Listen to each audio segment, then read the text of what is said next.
কোথায় যাচ্ছ? রায়হান চৌধুরীর পাওনাটা বুঝিয়ে দিয়ে আসো। পাগলামি করো না তানভীর, ও ভীষণ ভয়ঙ্কর লোক। আমিও এখন ভয়ঙ্কর লোক।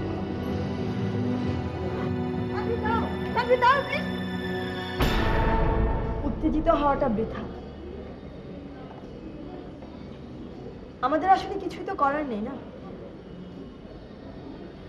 দেখো তো পরিবেশটা কেমন ভারী হয়ে গেল। এই জন্য আমি তোমাকে বলতে চাইনি। চলো, আজ আমরা সারাদিন ঘুরবো, মজা করবো। চলো চলো চলো।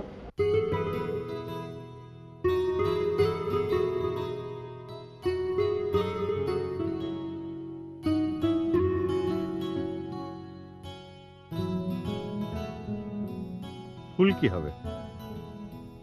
আশ্চর্য, একটা মেয়ে তোমাকে ফুল দিচ্ছে, তুমি সৌজন্যবশত তাকে একটা থ্যাঙ্কস বলবে, তা না তুমি অশিক্ষিতের মতো জিজ্ঞেস করছো ফুল দিয়ে কি হবে।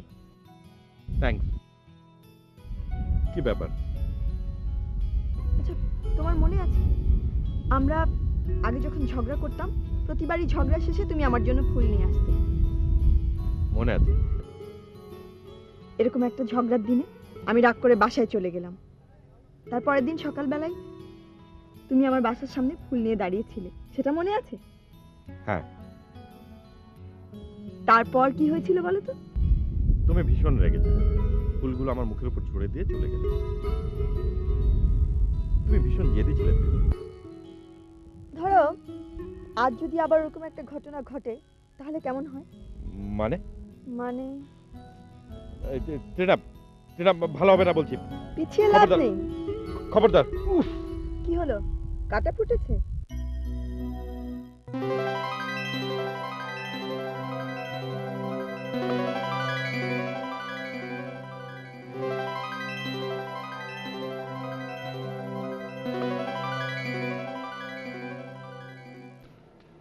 না না, পেরেক।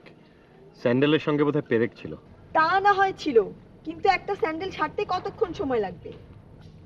এই তো বোধহয় সারতে পারবো না। কি যাতা বলছো, একটা স্যান্ডেল নিয়ে সারাটা দিন কাটিয়ে দিলে। কি ভাবছো এত? কই কিছু না তো।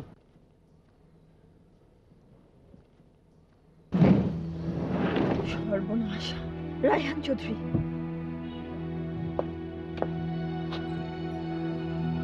রিনা, the game is over. ভিক্ষুকটার সাথে তোমাকে ঠিক মানাচ্ছে না। চলে এসো চলে এসো। তানভীর, একটা কিছু করো। আননেসেসারি টাইম কিল করছো রিনা। কাপুরুষ কোথাকার। বাস্তবতার মুখোমুখি দাঁড়ানোর সাহস নেই তোমার? ভালো করেই জানো আমার এক অর্ডারে সব হয়। বারে বারে অর্ডার করাটা আমি পছন্দ করি না। তানভীর, অন্তত আমাদের ভালোবাসার জন্য তুমি সাহসী হয়ে ওঠো। রিনা, আমার ধৈর্যটা শেষ হয়ে যাচ্ছে। আমি একজন বঞ্চিত মানুষ, বারবার পরাজিত হয়েছি,